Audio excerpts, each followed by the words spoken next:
এই সাব্বির দাঁড়াও, তার মানে তুমি এটা চুরি করছো? আমি 7 দিন ধরে এটা খুঁজে পাচ্ছি না।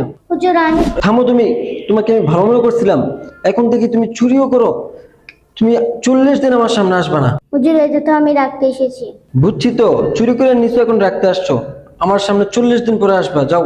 হুজুর এটা আমার জন্য কষ্ট হয়ে যাবে। তোমার কষ্টই পাওয়া উচিত। 40 দিনের আগে আমার সামনে আসবে না, যাও। হুজুর একটা কথা ছিল।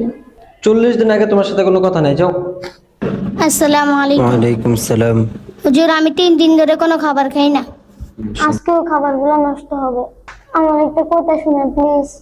আমার রাগ ওঠার আগেই চলে যাও। 40 দিন পরে সাক্ষাৎ করবা, যাও। হুজুর, ওই দিন সাব্বির ভাই চুরি করেনি, চুরি করেছি আমি। তুমি হুজুরে এটা চুরি করছো, তুমি তো ধ্বংস হয়ে যাবা। ভাই এটা কিভাবে ফেরত দেবো? এদিকে আমার কাছে দাও। সাব্বির এটা ফেরত দিতে গেছিল। কি বলো? সাব্বির কোথায়?